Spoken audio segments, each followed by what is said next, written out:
Equation solving today. And I know that you're probably already familiar with equation solving to some degree. You've done this before. What I know is that your equations are going to start to get more complicated. Okay, so you've gotten really good at doing like the two-step equations, even equations with x's on both sides, things like that. But I'm looking at what's coming up in our algebra course, and you're going to be stuck with some really ugly looking equations. And so we're going to practice solving some that are a little more complicated. Okay? What I am showing you here is some examples of some other ways or some other methods to go about solving these that might be different from what you've already learned. That doesn't mean that what you have learned is wrong. Okay? And it doesn't mean that you're not allowed to do it the way you've learned it. I'm just showing you some ways that might make things easier. So what I'm asking is that you write down the ways that I'm showing you here, but if you look at a problem and you think, oh, I would have done that a different way, that's okay. Okay? Like I said, I put all of this together keeping in mind what's coming next. Okay? So, taking a look at, well, and before we do that, I'm going to share an analogy that I always talk about with equation solving that might make it make more sense for you. Okay? What you're doing when you're equation solving is you were trying to dig out that variable. You were trying to figure out what that variable by itself is equal to when it's got all this junk around it. Okay? And that variable got buried with order of operations. So whoever put together the equation used order of operations to do it. So first they did parentheses, then they did exponents, then they multiplied, then they added. Okay? You are undoing that. So when you undo something, you do it in reverse. Okay? So you are not actually doing PEMDAS anymore. You are doing SADMET.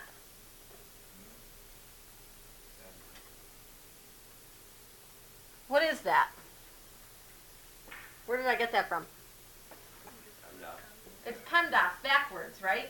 So with equation solving, and this just kind of helps you keep your eye on like, what would I start with, what would I do next, etc. You are undoing things by first undoing subtraction and addition, then you undo multiplication and division, then you undo exponents, then you undo parentheses. So like, you've been doing that forever, even if you haven't had a math teacher crazy enough to call it that. Because look at this. The first thing you undid was the subtraction, and you used addition, which is called the inverse operation. Then you undid the multiplication with division. Okay, so you're working backwards through this. Okay? That being said, there are some tricks and some ways that you can get rid of some stuff like in those first few problems you see a lot of fractions. We can get rid of fractions ahead of time. We can clean up the equation a little bit before we actually start solving it. So let's take a look at number 1. What would you do first in number 1? Probably most of you could do this one already. Add 3 first. Okay. So let's add 3 and add 3. So 1/4 x equals 13. How would you get rid of 1/4? There's a lot of different ways you could do it. Okay, that's the best answer. But what are some other things that people might have done? What could you do besides multiplying by 4? I was kind of hoping I would get some wrong answers first. What's that? 0.25, is that what you said? Okay, you could do that. 1/4 you know is 0.25, so you could just divide by 0.25. Lucas, are you with me over there? Yes, ma'am. Okay, so you could make that into 0.25. That's a perfectly valid way to do this. Where you're going to run into trouble with that is like number 2. 2/3 does not make such a pretty decimal. Okay? So decimals are okay, but sometimes they don't work as well. Anybody thinking, well, why don't we just divide by 1/4? You could technically divide by 1/4. If you're dividing by hand with fractions, it's messy. Okay? And if you're dividing on your calculator, you've got to make sure you put that fraction in parentheses before you divide. So those are all places that you can make mistakes. So I really think the best answer at this point is to multiply by 4. Now, Allie, why did you choose 4? Okay. Perfect. Yeah, so that 1/4, we really want the reciprocal of it, which would be 4/1. But then we don't really need the 1, right? Because 4/1 is just 4. So I need to multiply on both sides by 4. That's now going to cancel out, and I end up with x equal to 52. Questions on that at all? How many of you think you could have gotten 52 on your own? Good. Okay, number 2. Where would you start then with number 2? Okay, minus 7. So this time I end up with 2/3 x equals 12. Would I just multiply by 3? No. What do I have to multiply by? The whole reciprocal. So you need to make sure you use the whole fraction. I'm going to multiply by 3 over 2. And I'm going to multiply by that same thing over here. So that's gone now. Now this multiplication might freak you out, but this is really just saying 12 times 3 divided by 2. Okay? So, and that's even how you would type it into your calculator. So 12 times 3 and then divide that by 2 should come out with 18. Okay? So x equals 18 there. Emily? Okay. Well, 2/3 of 20 doesn't come out to a whole number, so that wouldn't work here.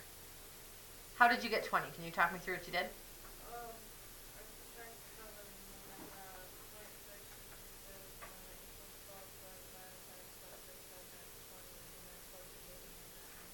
Okay. That right there was a perfect example of why decimals kind of can throw you off. Because 0.6 is not really the decimal for 2/3. 0.666666666, keep those sixes going. That's the decimal for 2/3, and it's hard to type that back in. So let's take a look at what that would look like if you were typing 20 in.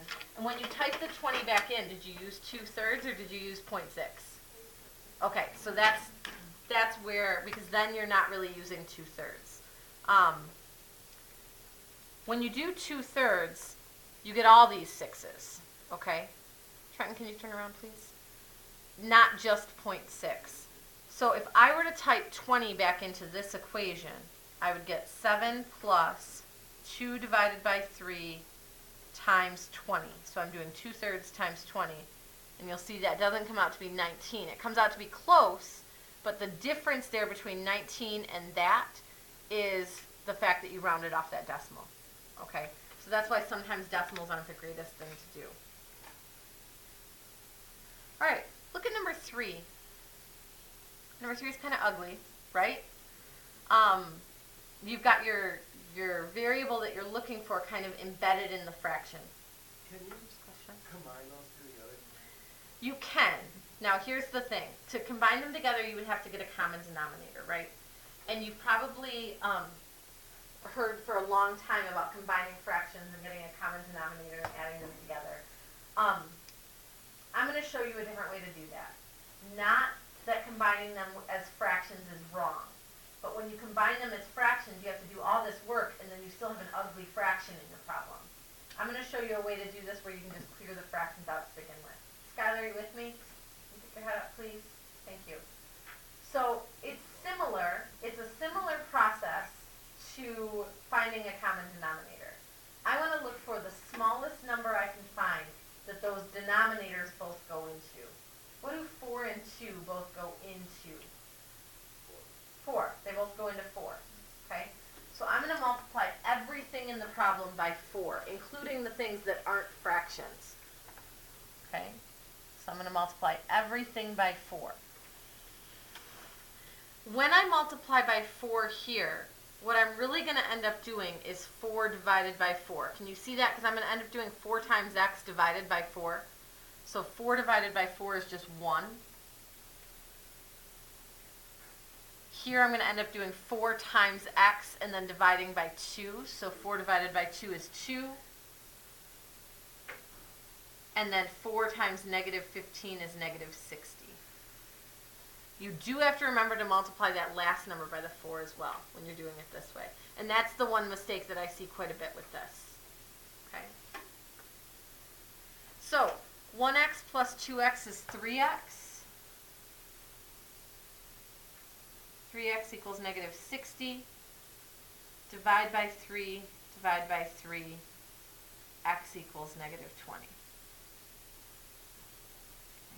So that's sort of how to clear the fractions out before you even solve the rest of the problem, because this looks a lot prettier than it did to begin with. What I'm going to show you with number 4, I don't know if it's going to be super useful for you, and here's why. I'm going to show you a way that we could get rid of these decimals and do this problem without decimals, which would serve you well if for some reason you were trying to do this without a calculator. But decimals probably don't scare you anymore because you have calculators in your hand, right? So I think all of you could probably solve this just with the decimals, but I do want to show you a way that you could use something you do to this equation that would get rid of the decimal piece of it. See how these are all just one decimal place away? What decimal place is that? What decimal place is the first one? Tenths. So I could take this entire equation and multiply by 10. And what is multiplying by 10 going to do to that decimal? Do to all those decimals, really? Cam? Okay. It's going to move everything over one spot, which is really going to get rid of that decimal, right? Because it'll be at the end of the number now. So if I multiply everything by 10, that 0.5 becomes a 5. The 1.1 becomes an 11, and the 2.9 becomes a 29. So, like I said, now I can go ahead and solve, and this is prettier in terms of it doesn't have decimals in it anymore, but I think with calculators in your hand, all of you would be just fine. And probably with that one, you wouldn't even need calculators necessarily. They're small enough decimals. But if you ever did have one where just the decimals were kind of bogging you down, you could do it this way. Let's add 11 to each side. So I get 5x equals 40. Divide both sides by 5. And I get x equals 8.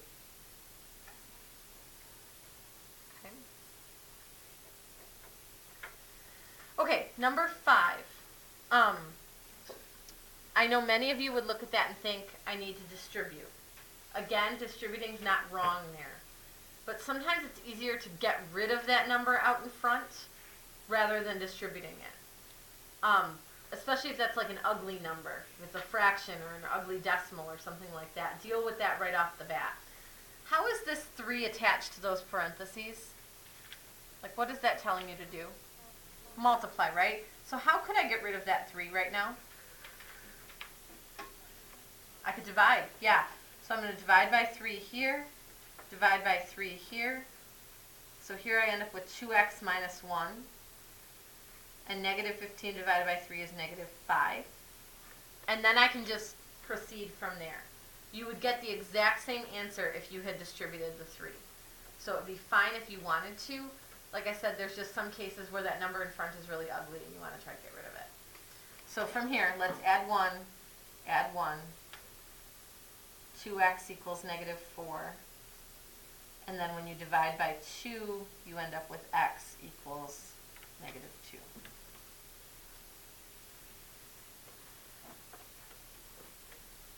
Okay. Number 6. Now number 6, that trick I just showed you in number 5 isn't going to serve you real well. Because here I just had one number in front. Here I've got a number in front on both sides. So there's really not like one number I could divide by that would get rid of both of them. So here I am sort of stuck distributing. Okay? Let's go ahead and distribute the 4. Go ahead and distribute the 2. Take a second and write out what both of those would look like. You're all set, Emily. Homework is just to finish that stuff from yesterday. The packet. Okay? Have a good weekend.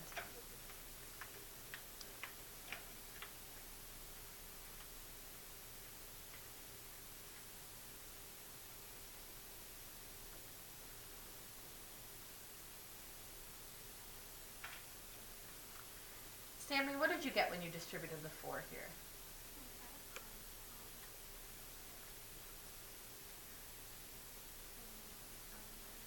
Perfect. 12x minus 8. Good. How much you got the next one? Good. So when you distribute the 2, 2 times 6 is 12, and then 2 times 5 is 10. Good. Okay, when you have x's on both sides, what's the first thing you need to do?